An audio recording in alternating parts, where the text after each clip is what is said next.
China's cutting-edge innovations in home building are going to change the face of the business. In November of this year, 2019, news spread that China had built 20,000 homes in Africa in just 3 days. This video describes how China's revolutionary housing construction technology has altered daily life in Africa. How is it feasible to build a house in such a brief period? Despite early impressions of implausibility or oddity, China has created a novel system that allows the building of an amazing 20,000 dwellings in just 3 days. Can the current problems in the housing market be alleviated by this new development? But before starting, make sure to like the video and subscribe to our channel if you haven't already. And now, let's get started. Tens of thousands of Chinese residents gathered together to celebrate the unprecedented feat of building 20,000 homes in Africa in just 3 days. To be sure, South Africa has just started its first and largest urban project ever. An estimated $300 million and 497.22 hectares of land will be needed to realize this ambitious city plan. While South Africa is commonly regarded as having the best economy in the world, local Africans have been astonished by China's quick expansion. However, it must be stressed that South Africa's economy suffers greatly due to the lack of adequate housing.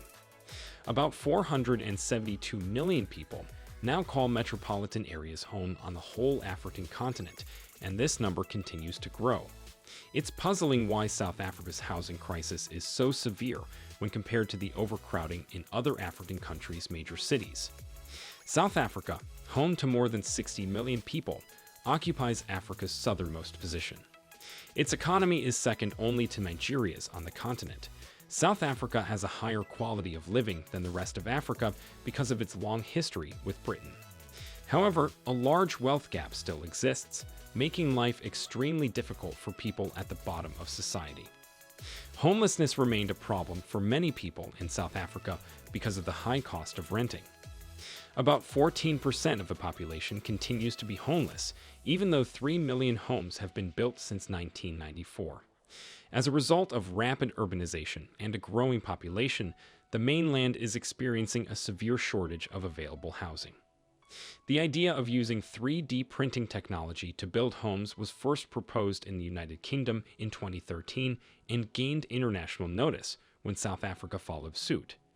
However, the majority of South Africans, especially those from low-income backgrounds, still find 3D printed homes to be out of their price range. This is why regular tools are being used alongside Velcro. To help low-income families better afford housing, new homes are being built. South Africa has asked China for help building enough homes for its people. For the first time, a Chinese firm is adopting prefabrication methods to build low-cost houses in South Africa. 20,000 dwellings will be constructed as part of the South African-Chinese partnership. The reports of China's low-cost and pleasurable home possibilities test one's ability to believe unbelievable things. But by using prefabricated buildings, China accomplished this in just 3 days, which is quite an accomplishment in and of itself. South Africans who have seen the model homes in person had nothing but admiration for them. Prefabricated concrete wall panel structural technologies are largely responsible for the success of prefab buildings. The Green Building Technology Park is where these parts are produced before being shipped to the construction site. Once all the groundwork has been laid, the main structure can be put up in just 1 day, and the whole job can be done in 3. Decorating the model house is the last phase before it is ready for habitation. The housing crisis in South Africa could be alleviated with this creative idea. Some have speculated that South Africans have learned useful skills from their Chinese counterparts in the area of deploying cutting-edge technologies, because South Africa would benefit enormously from Chinese help in this area. China provides more than just lip service when it comes to its construction know-how.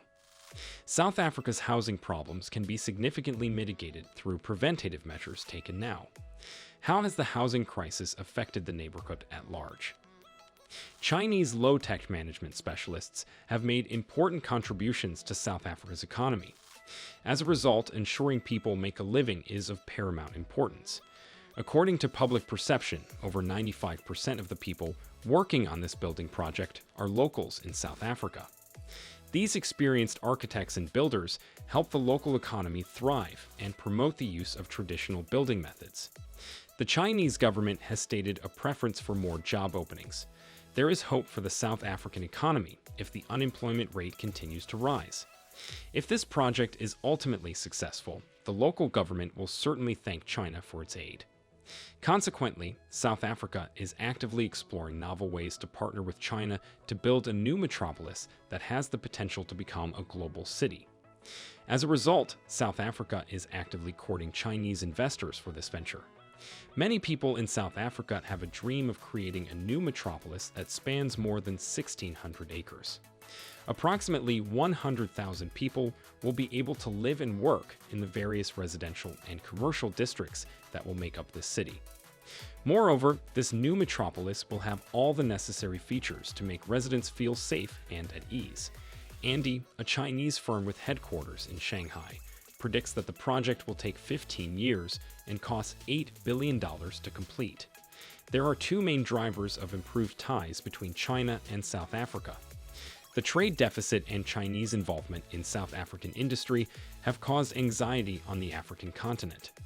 A portion of South Africans worry that China will exert too much control over their government and economy.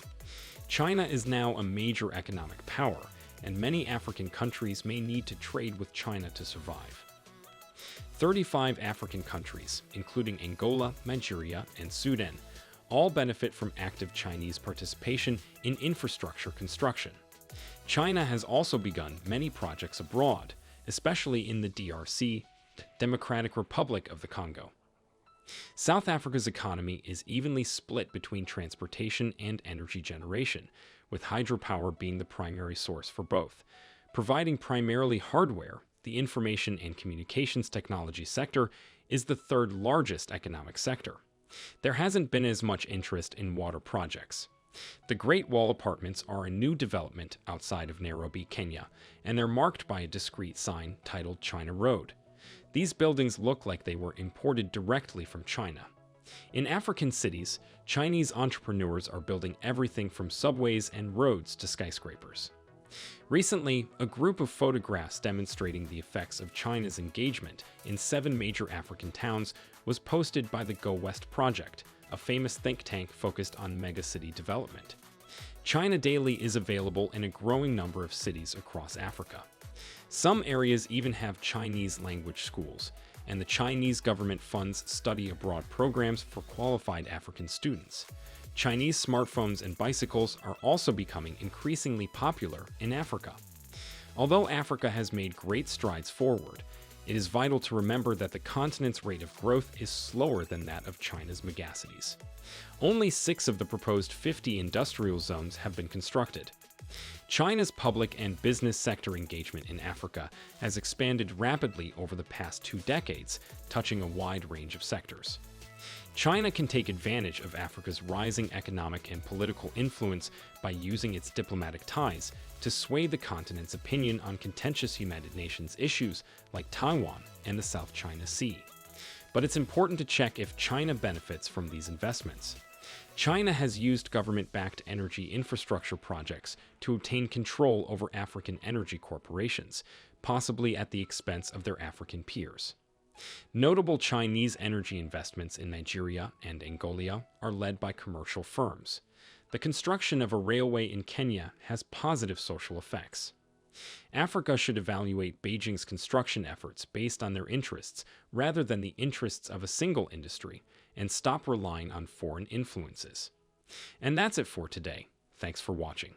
If you like the video, subscribe to our channel, and we'll see you next time.